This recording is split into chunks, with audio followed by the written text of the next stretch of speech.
네, AWS 람다를 활용한 C# 서버리스 아키텍처 무작정 따라하기 두 번째 영상입니다. 간단한 로그 작성과 람다 AWS 웹 콘솔에서 할 수 있는 기능 몇 가지를 소개해 드리려고 합니다. 제가 첫 번째 동영상에서 로그 작성은 클라우드 와치라는 AWS 시스템을 사용한다고 했는데 우리가 별도로 설정을 하지 않았음에도 불구하고 이미 클라우드 와치라는 시스템과 람다가 연결이 되어 있어요. 자, 이게 무슨 말이냐면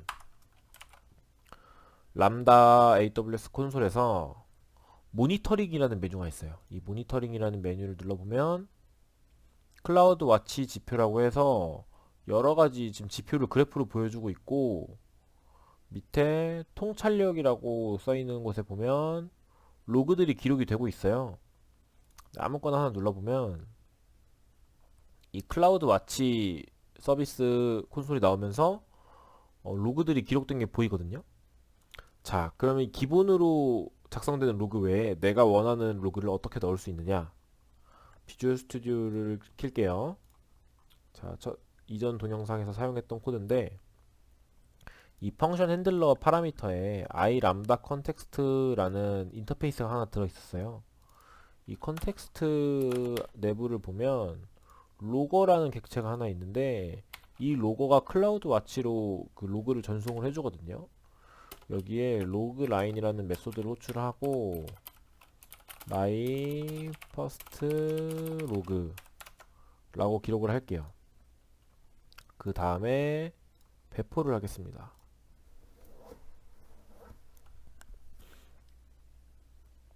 자, 함수를 배포하고 나면 이 테스트 화면이 뜨는데 이 테스트 화면에서도 아래쪽에 로그 아웃풋이라고 해서 로그가 출력이 되고 있었거든요.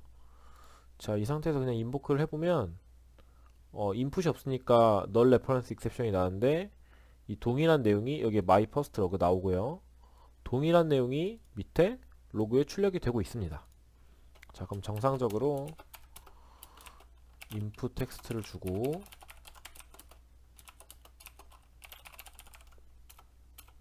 인풋을 주고 다시 인보크를 할게요. 결과 나왔고 밑에 my first log라는 로그 있고 네, 이렇게 로그가 잘 기록이 됐는데 자, 그러면 이게 이 모니터링에 나와야 되는데 이게 웹에서 보는 거는 완전한 실시간 데이터가 나오지는 않거든요. 네, 그래서 조금 있다가 잘 나오는지 확인을 한번 해보도록 하고 이 그 사이에 AWS 콘솔에서 할 수 있는 기능 몇 가지를 소개를 해드릴게요. 먼저 이 디자이너에서 이 트리거 추가는 이제 지난 시간에 했었죠. 이 우리 같은 경우에는 API 게이트웨이를 붙였는데 그 외에도 뭔가 이벤트를 발생시킬 수 있는 그런 트리거들을 구성할 수 있는 화면이고요. 여기 함수 코드라고 있는데 우리는 지금 비주얼 스튜디오의 AWS 툴킷을 사용해서 코드를 수정하고 배포하지만 이거를 직접 빌드를 하고 zip 파일로 압축을 해서 업로드를 하는 방법도 존재는 합니다. 실제로 사용하기에는 좀 껄끄럽기도 하고 별로 사용할 일은 없는 기능이라고 한번 생각하시면 될 것 같고요. 그 다음에 환경 변수라는 기능이 있는데 이 환경 변수는 코드를 수정하지 않고 특정 변수의 값을 변경할 수 있는 기능이에요. 일단 한번 간단하게 예시를 들어볼게요. 환경 변수에다가 키는 테스트 키, 값은 테스트 밸류 라고 넣을게요. 이렇게 넣은 다음에 저장을 하고 그 다음에 비주얼 스튜디오에서 이 환경 변수를 한번 읽어보면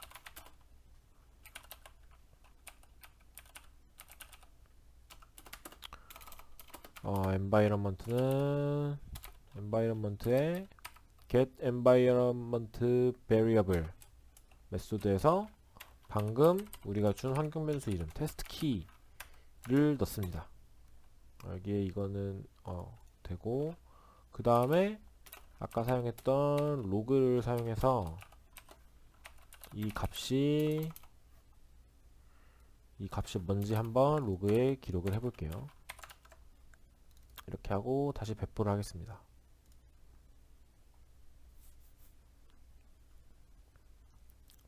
배포를 하고 나서 인보크를 해보면 여기에 테스트 밸류라고 아까 설정한 환경 변수가 여기에 로그로 작성이 됐죠.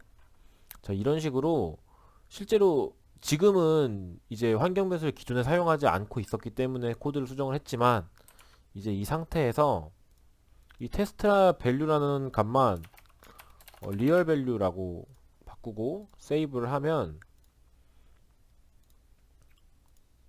비주얼 스튜디오에서 다시 인보크를 해보면 리얼 밸류라고 값이 나오죠. 이렇게 실제로 코드는 수정하지 않고 콘솔에서 간단한 변수 설정을 통해서 내부의 기능을 변경할 수 있는 그런 기능이라고 할 수 있습니다. 자, 그 다음에 태그가 있는데 태그는 이 람다 펑션 동작 자체에 영향을 주는 게 아니라 이 람다 펑션을 계속 여러 개를 만들 수 있잖아요. 뭐 예를 들면 뭐 100개, 1000개 이렇게까지 만들 수가 있는데 그러면은 내가 원하는 람다 펑션을 찾기가 힘드니까 여기에 태그를 붙이는 거예요. 뭐 예를 들면은 여기다가 유튜브라고 적고 값에다 true라고 적을게요. 유튜브용 영상 유튜브용 람다다 이렇게 적고 세이브를 한 다음에 이걸 어디서 사용하냐면 자 람다 전체 함수 목록이 옵니다. 여기에서 검색 기능이 있어요. 검색에 보면 우리가 방금 유튜브를 추가했죠. 유튜브 하고 밸류는 true인 람다만 검색해라 라고 하면 우리가 사용하는 람다가 검색이 되고 있습니다. 자, 태그는 이런 기능이고 그 다음에 실행 역할은 사실 자세하게 역할을 말 그대로 역할을 설정하는 건데 이게 자세하게 설명을 하자면 내용이 너무 복잡해지기 때문에 이번 영상에서는 다루지 않을게요.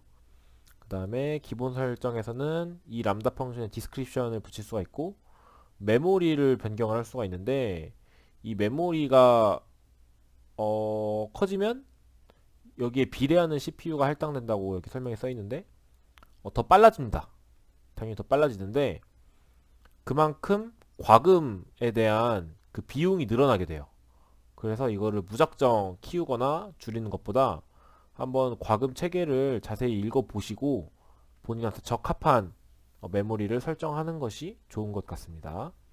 그 다음에 이 제한 시간은 타임아웃 시간 주는 거고 그 다음에 이 아래쪽 네트워크, 엑스레이, 동시성 이것들은 이번 영상에서는 다루지 않겠습니다.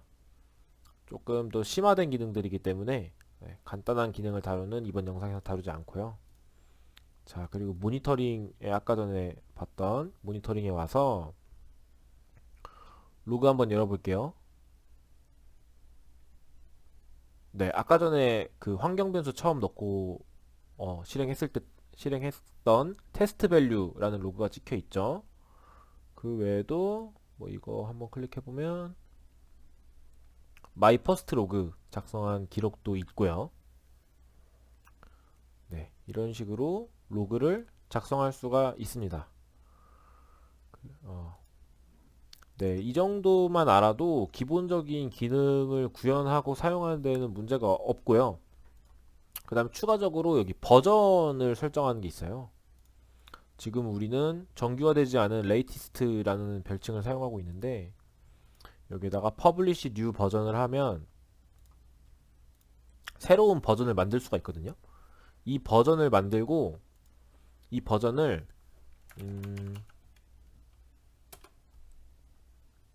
아니죠. API 게이트웨이. 게이트웨이에서 우리가 게이트웨이에서 이 람다 함수 어떤 람다 함수를 사용하는지 여기다 이름 붙였잖아요. 여기에다가 뒤에 붙이고 버전이 만약에 1이었으면 여기다 1이라고 붙여요. 그러면 이 버전이 새로 버전이 발행이 되면 그 버전에 해당하는 람다 함수 코드는 수정할 수가 없는 상태가 되어버리거든요. 그러니까 그 코드가 소스 코드가 홀딩이 돼요. 그렇기 때문에 이제 실제 서비스하는 환경이 있고 테스트용 베타 환경이 있다라고 할 때 실제 서비스하는 거는 딱 코드를 홀딩해서 뉴 버전을 배포를 하고 실제 서비스용 API에다가 API 스테이지를 배포할 때는 이 람다 함수를 여기에 이렇게 버전 붙여서 배포를 하고 그 다음에 테스트용 스테이지가 있으면 이 테스트용 스테이지에서는 기존에 사용했던 것처럼 이런 식으로 사용을 해서 뒤에 버저닝을 하지 않는 이런 식으로 사용을 해서 계속 변경된 코드로 테스트할 수 있고 이런 식으로 버전을 관리할 수 있는 기능이 있습니다. 그리고 여기에 테스트 이벤트라는 게 있는데 우리가 비주얼 스튜디오에서 사용했던 테스트랑 똑같아요. 그 비주얼 스튜디오에 있는 테스트랑 똑같은 건데 단지 웹에서 직접 테스트를 해볼 수 있고 여기에다가 이벤트를 하나를 저장을 하면 이제 예를 들면 my event라고 이름을 적고 우리가 계속 input 텍스트를 적었죠. input 텍스트 이렇게 해서 생성을 해 놓으면 이렇게 한번 생성하면은 미리 이 지정해 놓은 그 템플릿대로 테스트를 할 수가 있습니다. 자, 이 정도 기능으로 좀 간단하게 사용할 수 있지만 중요한 기능들 몇 가지를 소개를 해드렸고요.